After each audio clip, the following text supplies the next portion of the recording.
Awesome. Welcome to another episode of Fight the Burnout. Today we have Natsune, I believe, if I'm pronouncing that right. I actually go by Natsune, but close enough. Natsune. Natsune. Okay. I'm going to probably get that wrong a few times today, but I will do my best to get it right. Natsune. Okay. Yes. Okay, and she's coming in from Tokyo at the moment. And yeah, so we were just having a chat a little bit before. So she is the host of Lifeupeductiontv. She's wrote a book, The Game of Self Domination, which looks pretty interesting. She's also the project manager at Foreign Connect, where they connect businesses from all around the world, it looked like. So just tell us a little bit about yourself to start with. Yeah, so Chris, thank you very much for having me on your show, first of all. And my name is Natsune Oki. I'm a host at Lifeupeductiontv. I also have a book, like you said, called The Game of Self Domination, which talks about how one can create mental transformation in 3 different phases. Should I go on to like what? Tell us a little bit about that, because I'm interested in it as well. It sounds like it's very on tune with kind of what we do here on the show. Perfect. So, right. So this book talks about how can you make that transformation? How can you make that mental transformation, I would describe. The first phase I talk about, how can you create emotions so intense enough that you can say enough is enough. I have to fucking change, right? Like I have no other option. And I noticed that for you to build that emotion, like strong enough for you to commit to something, I noticed you have to have 2 different emotions. One emotion is desperation. Like I said, desperation in a sense that you're just so sick of your situation, right? Like you have to change it. You have no other option. And then inspiration, because if all you see is desperation, everybody's too scared to try even anything, right? So you have to have inspiration and desperation both. And inspiration has to exceed the amount of desperation. So inspiration in a sense that you have to say, but look, like I can change this. Whatever I'm dreaming of right now is possible for me to achieve. Like I have to change and I want to change. So these are the 2 emotions that you need to create. I describe that in a like practical sense, but I also give you different like quotes, different questions for you to make that by yourself, right? Like the emotion. So that's my end goal there in the first phase. And the second phase I talk about is, so now ideas are great. Now motivation is amazing. Both are needed, but execution is the game, right? Like a lot of people fail after they commit.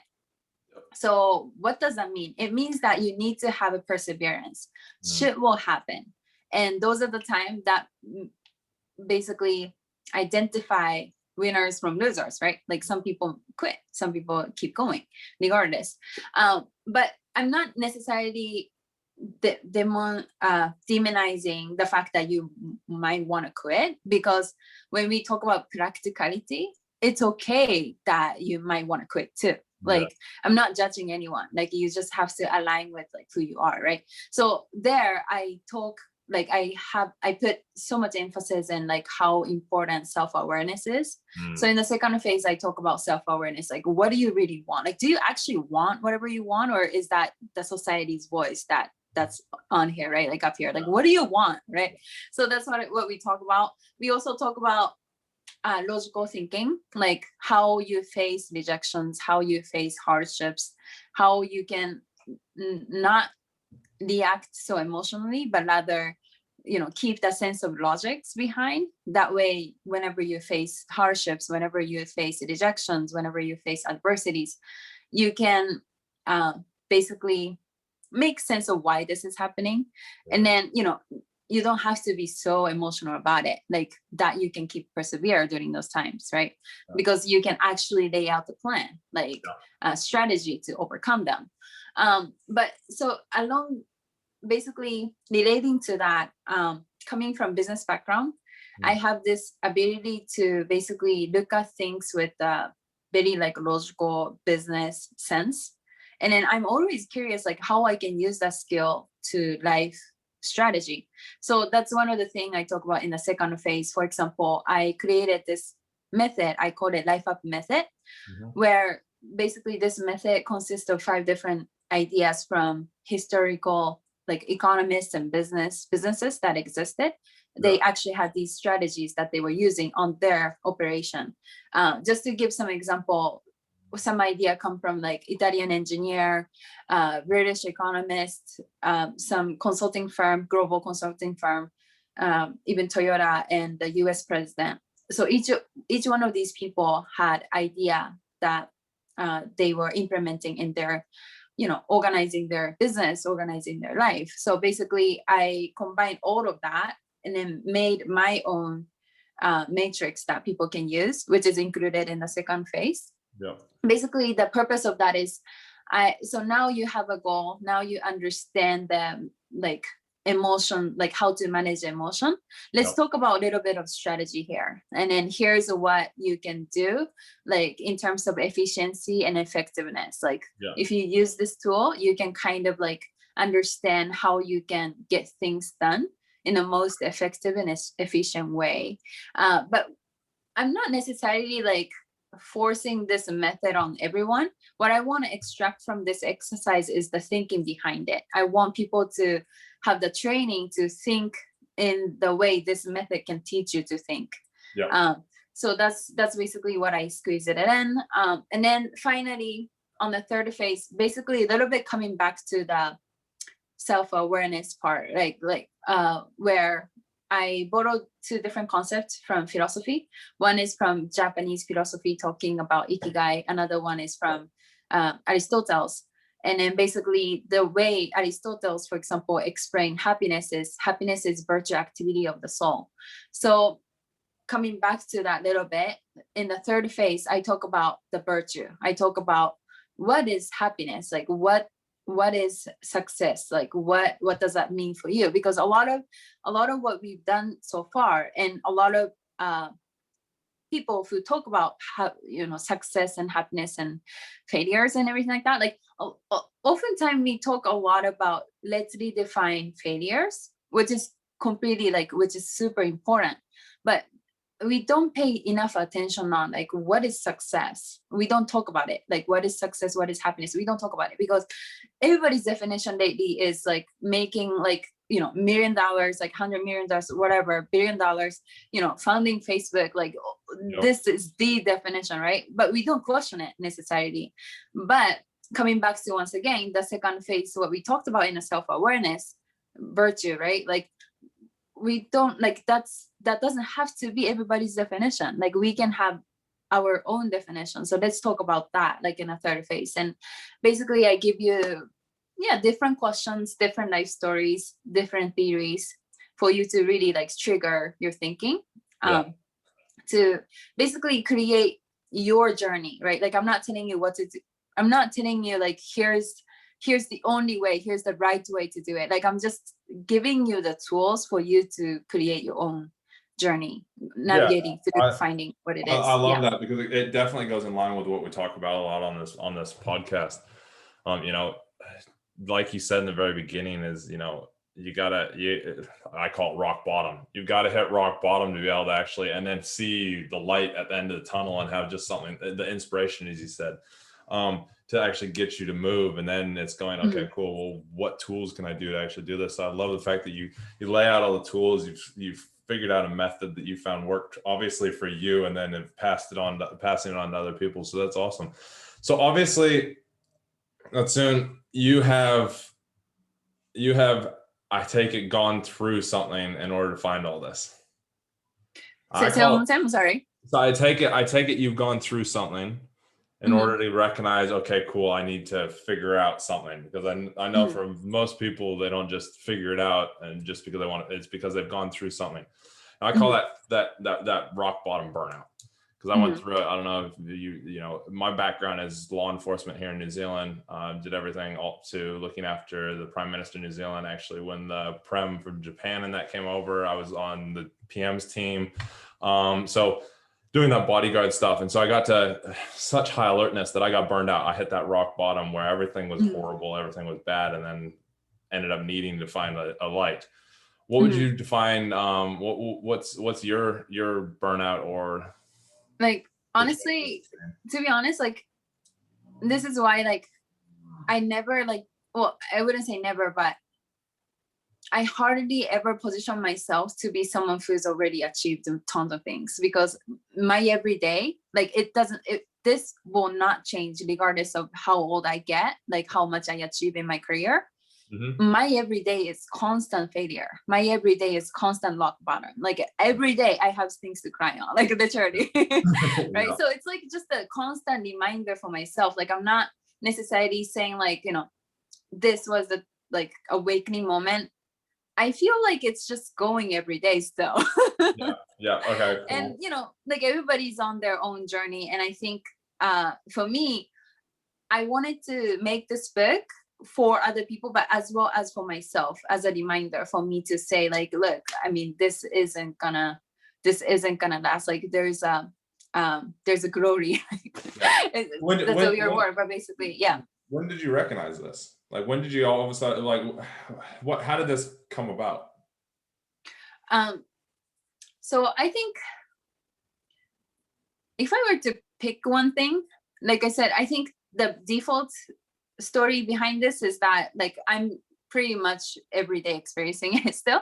But I guess if I had to pick like one story, I would pick a time where I basically experienced the other side. Like, so, how I'm not demonizing anything, but the way I talked about like how people see success nowadays, like there was a little bit of like cynicism there, right? Which like completely understandable. Like I understand it because I was once guilty of it too. I thought of it, like I thought that was that definition. And then there has been a time of my life where I basically did all that. Like you go on a yacht with all the rich friends with like, weekend, like drinking champagne, like, going to all these like fancy restaurants, fancy places, like whatever, right? Like I've done that. And I noticed there was nothing there. It was so empty. Like I wasn't pushing myself. I didn't necessarily have any like I wasn't getting any punch on my face, right? Like things were so easy, but I didn't have to strive for anything. I mean, during that time, even like I was always ambitious. So I had like, small projects on the side at all time, but I never really took the hit. Like I never really took the punch. And I felt like, wait a minute, like this is it. Like I thought this was what people want, right?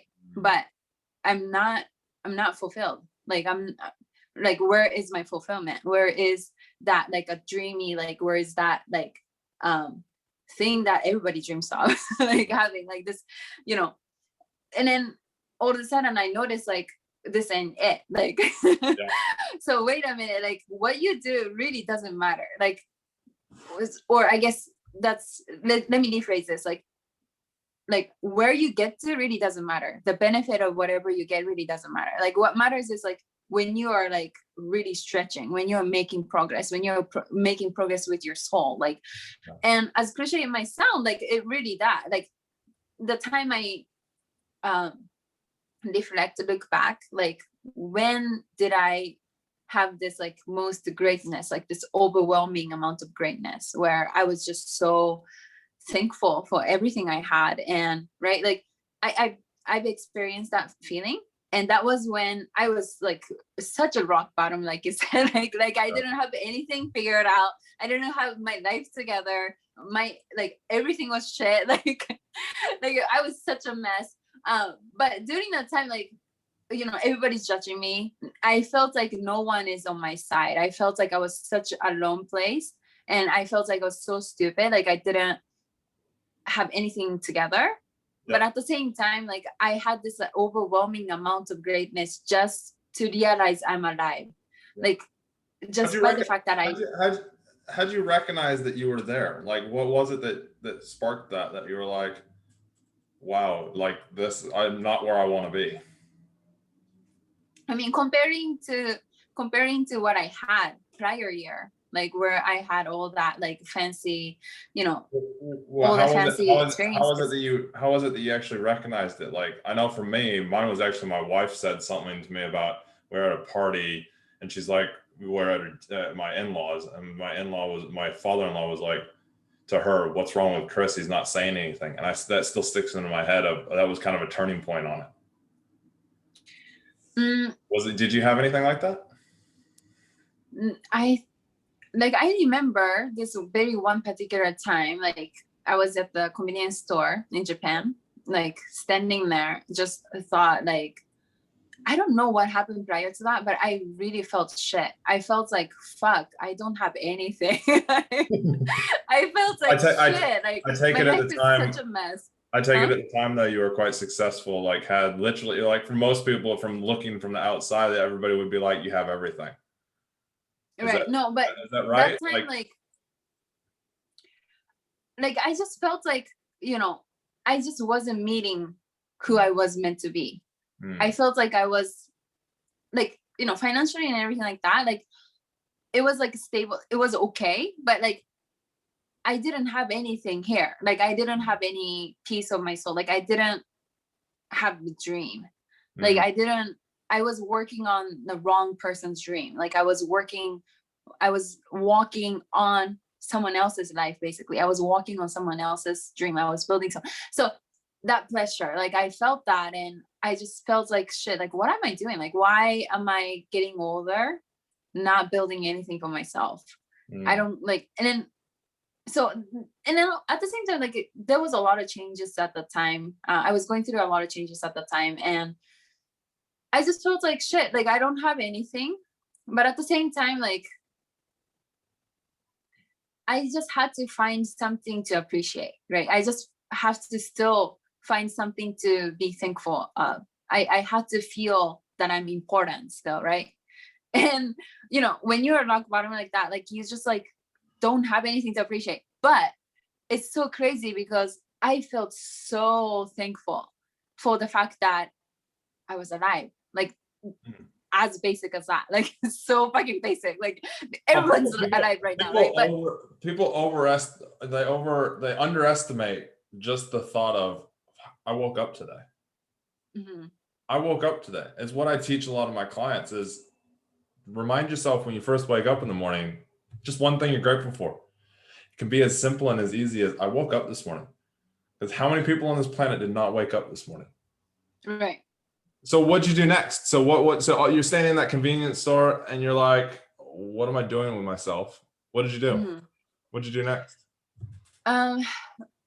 Actually, I didn't do like, that wasn't like, you know, okay, so let's put my hood on my ground, like let's go. Like no, it didn't happen like that. It's just a slower, like graduate. Like I know, like it sounds more fun and it's more sexy when there's that like one moment and then you change all of a sudden, right? Like it doesn't work like that. Like you just have to keep going, and like slowly, like you have to just keep making the progress. So that's what happened, is basically that I stopped seeing myself as a like pity person. Like I just stopped feeling sorry for myself. I just felt like, you know, oh, how poor are you? You don't have anything. I went from that to like, fuck, no one's gonna come help. Yeah. So, you know, I'm alive. I got nothing to lose, which is amazing. And I got like, I literally like have no excuse. Like I don't have any reason not to strive from now. Like instead of looking at that as like a poor thing, you don't have anything. Like why don't I look at as like, fuck, I don't have anything to lose. Shit, let's go. so let me ask you this, because I know there's a lot of people, like I coach a lot of people, and a lot of people in that mindset. And I know what I do and recommend to them, but I'd love to hear what you do consistently to keep yourself in that mindset. What is it like? What's your routine, or what's your, you know, what do you do to keep yourself going? Yeah, I'm alive. Let's keep moving. Nobody's here to save me. Like, what is it what is it that you do to keep yourself moving that way? I think it comes from out of necessity. I just really don't have anything to rely on. That's why, like, I just don't have any other option. Like, but it's good. Like, I made that way. Like, if I don't have that option available, I would feel much safer. I would feel like, but intentionally, I make that as my standard. Like, otherwise, I know that I'm not going to do it. So I just like to go all in, like A or B, but like B really doesn't exist. B is to make A happen. So that's just kind of my approach. And I think for me personally, it works pretty good. Like when you don't have any other option, like you have to figure something out, like that's when, like there's a story actually I heard, it was a kind of interesting one. Someone was describing the Tim Cook, the new CEO of Apple, speech. And in a year, the Apple had one of the most like really profitable financial year in the history of commerce. Yeah. But his speech basically started from like, competitors are out there. Everything we built, we can lose tomorrow. We don't even, maybe we don't even know these competitors, who they are today, but they're out there trying to take our place. So basically, as a leader in an organization, his thing is like, as a leader, he wants to create anxiety. Why? Because people are most flexible, people are most sharp when they face fear, when they face danger. And that's like organizational level. But individual level, I think that it's the same thing, right? It's people. So for me, that method works, where I intentionally create danger and fear so that I don't never get comfortable. Like I want to stay sharp. How do you keep yourself from driving down that rabbit hole of the negativity? And like, because it's pretty much what you're doing, and he talks about it, you're talking about it, Dwayne Johnson talks about it, he talks about, I think, this wall, he's like, I remember when my back is always against this wall, no matter how far I move forward, it's always against this wall, I keep moving. He did a speech with the LA Lakers a few years ago, and he's like, my back's always against this wall. And, and so he's always moving forward, same exact. But what do you do in order to keep that as a positive, so it doesn't spiral as a negative of, oh my God, poor me, I'm never going to make it, I'm never going to get there mentality? I think it's just how much you want it. I think how much you want really determine whether you let it as a reason to give up or let it as a reason to strive. I think it's, the logic behind the competition is really simple. I think we tend to complicate things too much. But the logic behind competition in the long term is basically whoever wants it more win in the end, period. Like it's really that simple. If we look at the long-term game, like that's it. If you want it, you win. Like you will find a way to win. So that's kind of how I see it. That leads me into the next topic that I like to talk about on the podcast is your why. I believe everybody has an underlying why that actually stems from their childhood, stems from when they're young, from the research that I've done and from working with a lot of different people. And it keeps you driving for the long term. So you do just like you said. So you are the one that, if you want it, you've got to fight for it, because otherwise somebody else is going to come take it. So what would you say your why is and why you keep fighting? Right. So my why is simply Lifeupeductiontv. But I don't do it to like succeed. I don't do it to put my name out there, but I stand on the idea behind it. The idea behind it is to inspire people. It's funny, like somebody told me, like we live in such a society where everybody's living for instant gratifications. Someone said that, and I was like, dude, like look at my profile. Like I only got like 300 people following me on Lifeupeductiontv, but like I post 5 times a day. Why? Because I want to inspire these 300 people. Like I'm giving it all because that's my why. Like it doesn't matter. Like I want to inspire people. So that's my why. Where's that why come from? Why do you want to inspire people? I think I hear the other why so much every day, and you have to like fight it, right? I just want to join the team, the side of the team that inspire people, because it's not only me, right? Like everybody, well, not everybody, but many people do that already. And for me, I want to make that louder. I want to make the positivity louder. I want to make the encouragement louder. I want to make the dream louder. I want to join the team of that side. So let me ask you this then. When did you what I've recognized is people, when they have a real powerful why, like yours it is very powerful. it stems back to incidents back when we're a kid. When we recognize that, it gives it even more power. So do you have an idea of where it actually stems from when you're a kid, when you very, very first started wanting to inspire people? Actually, like, honestly, I don't remember like what it was, like the first one. I think it's more that it's in my nature probably. But one of the events, which actually I haven't shared this too much to any other places. Actually, this might be the first time. The other day I was thinking like what kind of kid I was, right? And I remember myself being the kid who would stand up for something that she believes in. And I remember this kid, it was a boy, right? I'm a girl, it was a boy. We were probably less than 10 at the time. And I forgot what it was, but we started kind of fighting, like only by words first. And then there's that boy, right? Like we were coming to the age where you would kind of see the physical gap between the boy and girl. Like boys are stronger at that age. Yeah.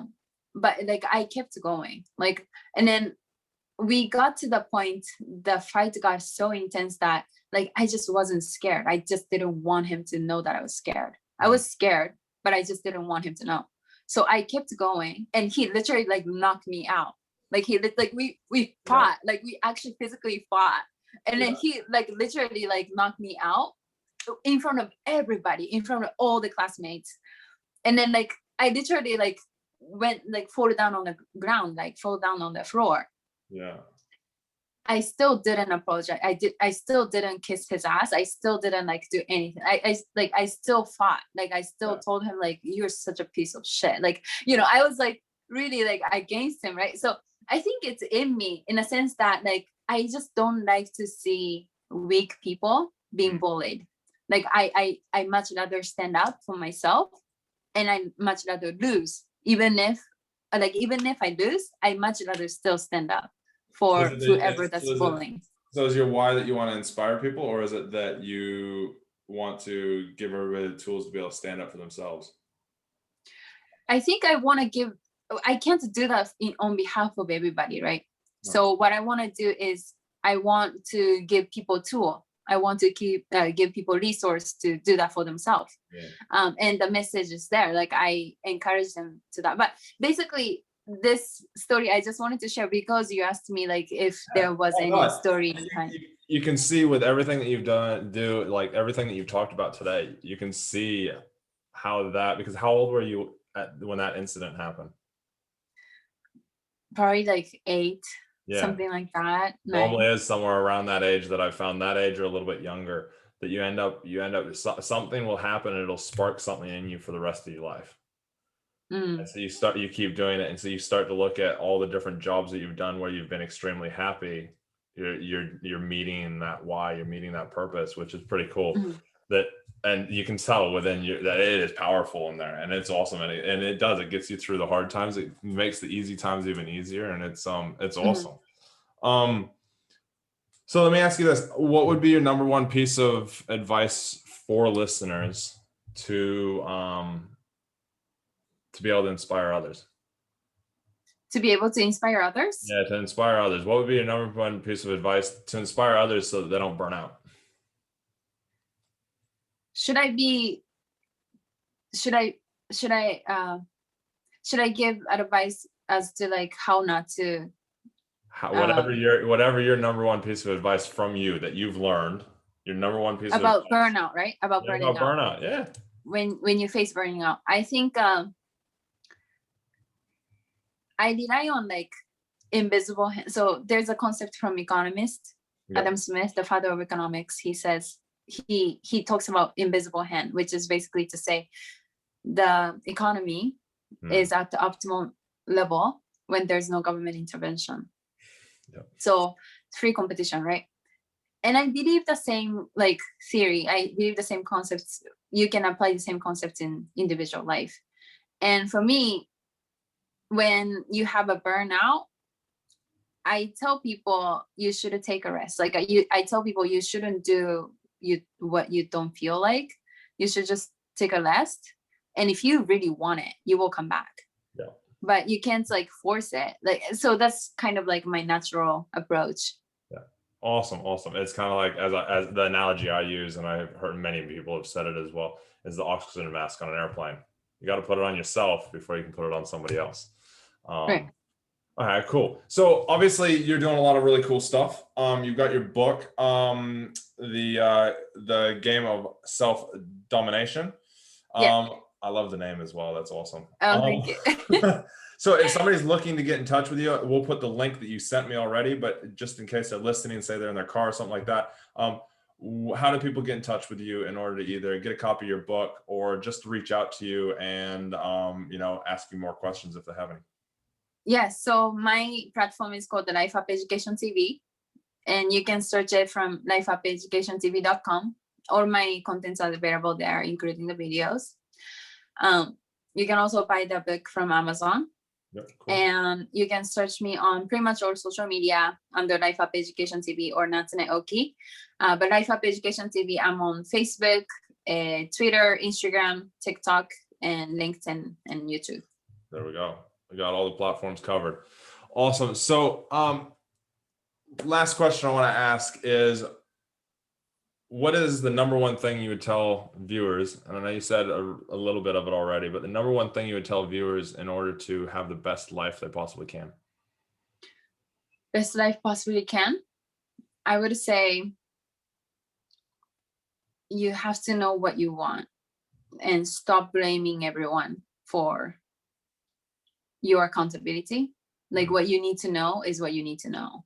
And it's no one's fault. It's your fault if you don't have that. Like, like a lot of people point finger at someone and then say like, this is the reason I don't have this, or this is the reason I'm this way. No, it's not the reason. You're not that way. Like whatever the environment you are in, they expose who you are, but it's coming from you. You need to know, like, if you have something you want to change, like if you have something you don't like about yourself, it's no one's fault. Like, it's no one's fault that you are that way. It's your fault. And you need to realize it, and you have to take the accountability of how you're being, who you are right now, how you want to change, and start from where you are, change yourself, and don't let that as a reason for you not to change. Awesome. I love it. Accountability, isn't it? Take accountability for yourself. If I put it into my words into a short little thing. Awesome. So, well, thanks very much for being on the show. Is there any last words that you'd like to say? No, I had a lot of fun, Chris. Thank you so much for having me. Awesome. Well, thank you very much. And we will talk to you. Well, just remember, everybody, this is Fight the Burnout. We talk to anybody and everybody from all walks of life. And the reason we do that is because not every one person is the same. And it doesn't matter if you're a multimillionaire or a CEO of a business, or if you are just an employee, teacher, garbage truck collector, whatever it is. Everybody goes through different stages of this kind of a burnout, feeling overwhelmed. So we like to bring you those tools. But also, if you are looking for assistance, you want help directly, just flick us an email at fighttheburnouttpodcast@gmail.com, and we will do and send you any resources that we have and have a little chat with you. Till next time, everybody. Keep training hard, so when you're tested, life is easy, because that's our motto: train hard, test easy, because who wants to be tested hard? Anyways, we'll talk soon. Love you all, guys, and make sure you like, subscribe, and share this episode with somebody that you know will get something out of it.